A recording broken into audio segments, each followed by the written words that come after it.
네, 이어서 국내 케미칼 리사이클링 현황 및 제도적 개선점을 주제로 공주대학교 오세천 교수님께서 발표해 주시겠습니다. 큰 박수로 맞이해 주십시오. 네, 감사합니다. 방금 전에 소개해봤던 공주대학교 오세천입니다.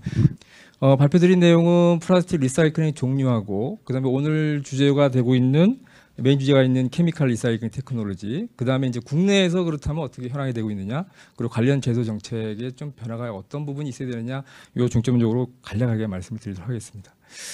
플라스틱 재활용 기술은 이게 아시겠지만 물질 재활용이 있고요. 원래는 그 화학적 재활용은 사실 코드는 있지만 플라스틱 쪽의 화학적 재활용은 사실 없었습니다. 없고요. 지금 현재 캠 리사이클링이라고 해서 캠 사이클링 이렇게 용어가 나오고 있는데, 이따가 말씀드리기 전 법적인 부분에서 지금 논의하고 있는 재활용 코드는 사실 없다. 법적인 사항이 지금 없는 상황이고요. 대신 지금 여기 캠 리사이클링하고 돼 있는 우리가 지금 오늘 주제가 되고 있는 내용의 일부가 에너지 재활용, 열적 재활용 코드에 지금 살짝 들어가 있는 부분이 있습니다. 그래서 그거를 잠깐 말씀드리도록 하겠습니다. 어쨌거나 지금 말씀드리면 사실은 두 가지로 지금 현재 재활용 코드가 나와 있는데, 하나의 지금 화학적 재활용 캠 리사이클 쪽을 말씀을 중간에 한번 추가해서 말씀드릴게요. 요게 지금 예제로 한 페트 쪽입니다. 근데 여기서 페트가 혼합돼서 페트병이 들어오게 되면 이제 페트 브레이크를 만들게 되는데, 참고적으로 우리나라의 페트 브레이크가 페트 페렛으로 가는 게 사실은 몇 프로라고 예상할지 모르겠지만 환경부 통계를 정확히 잡으면 펫에서 펫으로 가는 거는 약 20% 조금 넘어갑니다. 일본이 60%가 넘어가고요. 그러면 사실적으로 그럼 왜 펫이 펫으로 넘어가지 못하느냐? 그것은 아까 홍진호 선생님께서 말씀 잠깐 하셨지만 그거는 이제 다 있는 거예요. 제도적인 부분이 조금 미비한 부분도 있고, 어떻게 보면 민간 쪽에서 움직여야 되는 부분도 있고, 그것이 같이 맞물려서 좀 가는 부분이 있고요. 실제 현장에서 가보면 이렇게 들어오는 것 같지만 제가 지금 정확한 데이터는지 모르겠는데 펫으로 가는 데 있어서 페트병이 들어와가지고 실제 이물질량이 상당히 많이 나옵니다.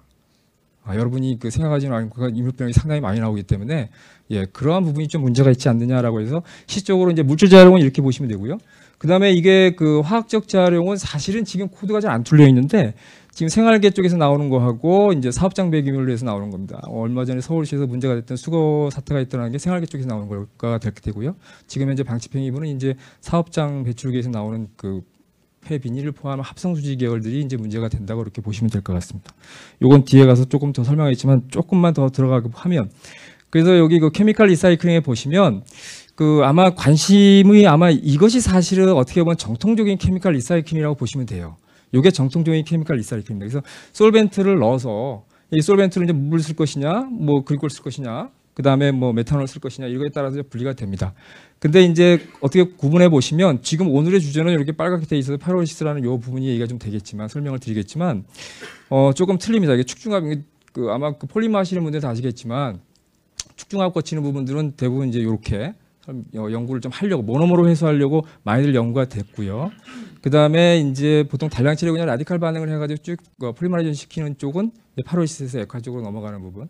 그러니까 PP, P 이런 계통이 이쪽으로 많이 넘어왔고, 페트나 이런 쪽은 이제 이쪽 부분을 많이 연구가 됐는데, 요 부분 요것뿐만이 아니고 최근에는 펫을 가지고 PBT 만드는 연구들도 되고 있더라고요. 근데 궁극적으로 이제 이러한 연구들이 산업계에 뿌리를 내릴 수 있느냐 없느냐가 문제인 것 같아요. 그러니까 이제 산업계에서 뿌리를 내리는 부분은 여러 가지 요인이 있겠지만, 그래서 오늘은 주로 여기 보면 논리는 그겁니다. 산업계에서 할 때 이게 이제 분리 선별된 거를 가지고 정통적인 케미칼 리사이클을 해야 되는데, 분리 선별돼 있다고 한다면 사실은 케미칼 리사이클링이 답이 아니고 머티리얼 리사이클링으로 넘어가야 됩니다. 그러니까 깨끗하게 분리 선별돼 있는데 그걸 케미칼로 다시 리사이클 한다는 건 좀 문제가 있잖아요. 그죠? 다시 분해하든 재중합을 하든 그런 부분하고 요 부분은 좀 상충을 하는 부분이 있고요. 요건 이제 혼합된 부분은 이제 혼합돼 있다 보니까 어쩔 수 없이 이제 열적을 가해서 분해를 하게 됩니다. 그래서 오늘 주로는 파이로시스가 될 테고, 일부 기업은 지금 가스페이션 쪽으로 이제 지금의 드라이브를 걸고 있는 상황이다, 이렇게 보시면 될 것 같습니다. 오늘 이제 이 부분에서 주로 말씀을 드리도록 하겠습니다. 그래서 열적 재활용 이제 하나가 나와 있는 게 열적 재활용. 요거는 제가 잠깐 넘어가게 그냥 SRF라가 많이 들어보셨을 겁니다. 그냥 연료를 만들어서 그거를 가지고 연료를 만든 다음에 그다음에 산업용 보일러에 사용을 해서 연료 리커버리하는 부분. 요것이 지금 현재 있는 부분이라고 보시면 되겠습니다. 그래서 요거는 아마 뒤에 발표가 또 있으실 것 같긴 한데요. 바스프에서 아마 올해 작년 말이나 올해부터 이제 가장 상당히 어떻게 보면 이슈화 시키는 부분입니다. 그래서 캠 리사이클이라고 되어 있는데, 바스프는 기본적으로 이따가 파이로시스의 기술 개발 현황을 좀 말씀드리겠지만, 바스프는 1990년도에 이미 기술을 가지고 있었고요. 바스프가 가지고 있는 상태에서 그거를 실제 사용을 못했던 것들은, 그것은 바스프에서 사용을 하기에는 플라스틱의 유통 구조와 그리고 거기서부터 오는 어떤 프로핏, 그 부분이 바스프 쪽에 어느 정도 이익이 되느냐 하는 부분에서 상당히 문제점이 있었던 것 같아요. 근데 지금 현재 바스프가 다시 이 얘기를 상당히 심도 있게 들고 들어오는 것은, EU에서도 아까 홍솔 소장님이 말씀하셨지만 순환경제가 상당히 하던데요. 순환경제를 하는 데 있어서 EU에서도 순환경제를 구축하는 데 있어서 가장 도전적인 폐기물 중에 하나가 플라스틱입니다. 그러니까 플라스틱 문제를 해결하지 않으면 실질적인 순환경제에 상당히 어려움이 있을 거다라는 해서 유럽에서도 도전적으로 잡는다는 것은 그만큼 어렵다는 겁니다. 그래서 아마 바스프가 이러한 구조를 가지고 온 것 같고요. 쉽게 말하면 이게 이제 폐기물 유통 구조라고 보시면 되고, 이 유통 구조를 가지고 파이로시스에서 연료가 아니고 원료를, 케미칼을 만들어서 이걸 가지고 바스프가 가지고 있는 기본적인 케미칼 프로세스에 넣어서 이거 가지고 레진을 만들어서 다시 순환을 시키겠다, 요 시스템입니다. 그래서 바스프는 기본적으로 요거를 수직 계열화해서 자기는 자체적으로 기술을 가지고 있는 상황이고요. 요건 아마 뒤에 자세히 설명드릴 것 같아서 저는 이제 국내 중심으로 좀 설명을 드리도록 할게요. 요게 옛날부터 저희가 파이로시스 쪽에 이게 연구가 사실 어떻게 보면 갑자기 된 건 아니고요. 사실은 에너지화하기 위한 연구가 상당히 과거부터 많이 있었습니다. 그래서 혼합 플라스틱을 가지고 유화를 시킨 다음에 염소를 제거하는 공정은 따로 있고요. 이게 앞에 올 수도 있고 뒤에 올 수도 있습니다. 어쨌거나 이렇게 해서 이제 열분의 재생유를 만들겠다. 이거를 에너지화하겠다라고 해서 기술 개발이 정부 로드웨이에 잡혀서 들어가기 시작했던 겁니다. 그러니까 케미칼로 하는 게 아니고 퓨얼로 가겠다라는 식이었죠. 액상으로 퓨얼로 가게 되면 상당히 메리트가 있기 때문에. 그래서 그때 전문가들이 그러면 그때 에너지 쪽으로 하는, 플라스틱과 에너지 쪽으로 하는 쪽 부분에서 보면 열분해 하는 거하고 단순 소각하는 거하고 고용연료 만드는 쪽하고, 그러면 도대체 얼마만큼의 효과가 있느냐라고 보시면 알겠지만, 여기 보시면 모든 게 나왔습니다. 에너지를 했을 경우에도 에너지 효과가 가장 높고요. 그 다음에 온실가스가 가장 문제인데 온실가스도 상당히 높게 나옵니다. 저감하는 걸로 나옵니다. 그러니까 모든 기술에서 보면 열분의 유화가 파이로시스가 가장 우수하다라고 함에도 불구하고 연료 쪽에서도 가지를 못했다는 것은 뒤에 보시면 이제 설명드리겠지만 쉽지 않은 분이 있었다라고 말씀을 드리겠습니다. 어쨌거나 지금 보시면 기술을 열적 재활용하는 부분에 있어서 에너지 쪽으로 봐도 열분의 유화가 국가적이라든지 이런 부분에서 가장 효과는 좋다라는 것은 뭐 전문가들이 일단 팩트는 다 만들어낸 상태고요. 그래서 요게 이제 파이로시스의 국내 지금 꼭 정부가 주도해서 기술 개발을 했던 사례입니다. 그러니까 1990년대 요때가 이제 바스프가 한참 이슈화 시킬 때입니다. 바스프가 이제 플라스틱 가지고 파이로시스에서 이제 파이로틱 오일을 만들어내는 요때 시대였고, 그래서 요때는 이제 우리나라도 이따 말씀드린 대기업 중심으로 좀 연구가 진행됐었고요. 어쨌거나 그래서 2000년대에 들어서면서 전처리된 플라스틱, 그러니까 세퍼레이트된 플라스틱을 가지고 연료를 해서 800톤, 연에 600에서 300톤까지 3,000톤까지가 개발되어 있고요. 이따 요 프로세스를 잠깐 보여드릴 거고요. 자, 이게 전처리를 하다 보니까 이제 문제가 생긴 겁니다. 아까 말씀드린 것처럼 세퍼레이트된 플라스틱을 왜 퓨얼로 가느냐라는 문제죠. 물질 재활용을 가야 되는데, 그러니까 이게 로드맵에 맞지 않는 거예요. 그러니까 물질 재활용할 수 있는 것은 물질 재활용으로 보내야 되는 거고 우선적으로. 열적 재활용할 이쪽으로 재활용하는 것은 혼합 플라스틱을 가보자. 그래서 혼합 플라스틱 가서 요거 이따 사례를 보겠지만 1,000톤까지 갔습니다. 그리고 그 이후에 가다가 지금 정부 기술 개발은 완전 로드맵이 스톱된 거고요. 지금 이제 올해 환경부에서 추가로 플라스틱 문제가 워낙 심각하다 보니까 다시 요거를 기술 개발 과제로 가지고 온 부분이 있고, 산업부에서는 손을 뗐습니다. 산업부에서는 실제로 요 과제에 대한 손을 뗀 상태고, 환경부가 유일하게 이제 다시 바톤을 얻어서 가고 있다, 이렇게 보시면 되겠습니다. 요거는 이제 가스페이션이니까 제가 그냥 설명을 그냥 넘어가고요. 사실은 이제 삼성 BP 쪽이 옛 BP죠. 지금은 삼성 BP에서 뭐 롯데 BP로 넘어갔지만, 삼성 BP가 프로젝트를 가지고 있었던 게 플라스틱 가지고 CO 가스를 만들어서 아세틱 가스를 만들겠다. 그래서 요 프로젝트를 진행하다가 롯데 BP로 넘어가고 이제 그런 부분이 있었고요. 지금 뭐 수소하고 메탄올 쪽에 관심을 가진 부분도 있습니다. 요거 뭐 별도이기 때문에, 요건 완전히 프렌트 사업이기 때문에 이것은 중소기업을 갈 수는 없고요. 대기업 중심으로 갈 수 있는 그런 사업이라고 보시면 됩니다. 요게 이제 국내 플라스틱의 열분의 주요 기술 도입 및 기술 개발 현황입니다. 상당히 많습니다.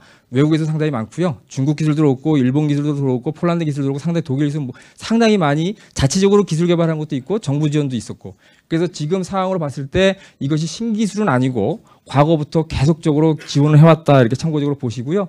요건 이 정부 주도로 했던 메인 그 기술 개발 중에 하나입니다. 그래서 보시면 수행 기간을 보시면 아까 말씀드린 90년대부터 이미 1990년대부터 시작을 했던 기술이고요. 지금 이제 요게 그 산업부에서 마지막으로 그 6,000톤 연해 6,000톤 상용화급을 개발하다가 중단된 거고 지금 이제 환경부에서 다시 받아서 가고 있는 상황입니다. 약간 국가적인 기술 개발 로드맵은 지금 중단이 된 상태에서 지금 한 몇 년, 한 5, 6년 정도 중단됐다 다시 시작했다 이렇게 보시면 되고요. 요거는 제가 그때도 말씀드렸는데 이거 아마 그 국내에 자체 기술이 됐던 아니면 정부 기술 뭐 정부에서 지원을 받아서 갔던 90년대에서 2000년도까지는 이제 대기업이 중심적으로 해서 개발을 좀 시행을 했고요. 그때가 이제 바스프가 아까 말씀드렸지만 한참 그 이슈화 시킬 때입니다. 근데 이제 이러다 보니까 조금 장기적인 문제점이 생겼고 아까도 말씀드렸지만 분리된 거로 갈 수는 없다. 그래서 이제 혼합 플라스틱으로 갈 수밖에 없다라고 해서 이제 2000년도부터 이제 대기업은 손을 뗐습니다. 그러니까 사업성이 없기 때문에 대기업을 손을 뗐고요. 그래서 모든 기술 개발은 중소기업 중심으로 넘어갔습니다. 2000년도부터 이제 여기서부터 사실은 조금 문제가 발생되기 시작합니다. 여기 스팟으로 이렇게 제가 그러는 게 이게 사회적인 물의를 일으킨 사건들입니다. 뭐 자세하게 제가 말씀드리지 못하겠지만 정부에서 기술 개발은 더 이상 안 하겠다라고 나올 때 정도까지의 사회적인 이슈가 상당히 크게 이쪽 분야에서는 상당히 컸던 겁니다. 그래서 여기 보시면 요렇게 하다가 중간에 텀을 중간에 주고 요렇게 하다가 중간에 뛰고 요렇게 하다가 중간에 뛰고 지금 현재 여기 와 있는 상황입니다. 그래서 기술 개발은 혼합 플라스틱 중심으로 가고 있는 상황이었고 그다음에 혼합 플라스틱 가다 보면서 상용화로 가는 중간에 지금 잠깐 스톱되어 있는 상태고 자체적으로 지금 기술 개발을 하고 있다. 그래서 요 부분이 상당히 중요한 부분의 하나인 것 같아요. 이쪽 분야에 대해서는 요 부분 때문에 기술적인 신뢰성 회복을 어떻게 탐구하고 넘어가야 되느냐 이런 부분이 되겠고요. 요게 이제 아까 전처리된 플라스틱을 해서 3,000톤 연에 3,000톤 규모로 국가가 정부 투자를 해서 설립했던 프로세스의 메인 도면입니다. 요건 이제 전처리를 했기 때문에 이것은 사업성이 없어요. 그리고 이 기술은 혼합 플라스틱으로는 이 기술은 적용이 불가능합니다. 그러니까 요 기술은 혼합 플라스틱 대성이 아니고 전처리가 된 분리된 플라스틱만을 가지고 쉽게 말하면 여러분이 물질 재활용에 의해서 PP라든지 이런 걸 찍어내기 위해서 펠렛으로 만든 거 그걸 사다가 돌렸기 때문에 돌아갔던 공정인데요. 혼합 플라스틱은 돌아가지는 못합니다. 그래서 이 이유가 혼합 플라스틱으로 돌아갔던 겁니다. 지금 현재 아마 그 상용화 공정이 돌아간다고 하는 기업들은 다 이 베이스고요. 실질적으로 이 베이스는 중국 기술 베이스라고 보시면 됩니다. 앞에 거하고 다른 것은 배치식이고요. 이건 배치식이고 앞에 건 연소식으로 갖고 혼합 플라스틱을 하다 보니까 연속식으로 하는 데는 대단히 어렵습니다. 상당히 어렵고요. 그래서 배치식으로 해서 이것이 정부 기발에 이것이 1,000톤까지 성공했기 때문에 6,000톤을 정부가 가려고 하다가 이제 중간에 무리가 일어나 가지고 6,000톤이 중단이 스톱됐건 다 산업부 지원으로 중단이 스톱이 됐다 이렇게 보시면 되고요. 요게 아마 지금 현재 돌아가고 있는 킬른 타입의 파리올시스 그 공정은 아마 다 비슷할 겁니다. 하여튼 베이스는 중국 기술이다. 근데 이제 우리나라에서 이 중국이니까 저는 가끔가다 이 기술을 보면 중국이니까 돌아간다. 중국이니까 돌아가는데 우리나라 현실에 이 공정이 맞겠느냐라는 말씀을 드립니다. 그래서 이 부분이 상당히 개선돼야 될 부분은 조금 어느 정도 있는 부분 같아요. 공정상으로 개선되어 있는 부분이 있는 것 같고요. 요건 그때 그 파리올리틱 오일에 대해서 아마 분석을 해서 가솔린하고 디젤하고 한 분석실하고 비교했던 부분이라고 보시면 되겠습니다. 그다음에 이제 마지막으로 플라스틱 열분해 시설의 법적 지위라고 되어 있는데요. 여기서 잘 보시면 플라스틱을 열분해한다라는 코드는 여기 R-9에 지금 현재 그 환경부법에 있는 재활용 코드입니다. 이 R-9 계열에 에너지를 회수할 수 있는 상태로 만드는 재활용 유형 요렇게 에너지라고 박혀 있고 요 밑에 이제 여기 보면 열분해 용어가 있습니다. 그래서 아까 가스피케이션, SRF로 만들건 아니면 이렇게 되는 액체 파리올리틱 오일을 만드는 거 요게 지금 이렇게 만들었는데 여기 보시면 고체상의 연료를 만드는 활동 이렇게 되어 있습니다. 그래서 이게 케미칼이냐 연료냐는 사용하는 주에 유저에 따른 거 있지만 어쨌거나 요건 열려 있는데 법적으로 뒤로 들어가서 보다 보면 이게 시설이 갈 데가 없어요. 그러니까 지금 아마 그 파리올리시스 플랜트를 사업을 하시는 분들은 플라스틱을 가다가 열분해하는 사업을 하시는 분들은 아마 여기서 시설을 신고하실 때 환경부 지자체나 지자체 신고하실 때 코드를 아마 수단과 방법을 다해서 다른 코드를 땄을 거예요. 왜냐하면 여기 보시면 열분해 시설이 소각시설의 분류에 들어가 있습니다. 그러니까 이게 재활용 코드는 재활용으로 열려 있는데 시설 허가를 받으려면 처리시설로 허가를 받아야 되는 상황이 벌어져서 지금 재활용하는 업체들은 그러니까 플라스틱을 가다가 재활용하는 업체들은 그거를 뭔가 모르지만 최대한 무슨 방법을 동원해서 지자체 허가를 받아냅니다. 그래서 재활용으로 가긴 가는데 하여튼 법적인 부분은 이런 부분이 있어서 요거는 부분은 좀 고민을 좀 해야 된다라는 그런 생각을 해서 요 부분을 넣어봤습니다. 예, 짧은 시간 동안 죄송합니다. 너무 짧게 말씀드려가지고 예, 발표 마치도록 하겠습니다. 네, 케미컬 리사이클링에 대한 발표 잘 들었습니다. 수고해주신 공주대학교 오세천 교수님께 다시 한번 큰 박수 네, 감사합니다. 부탁드리겠습니다.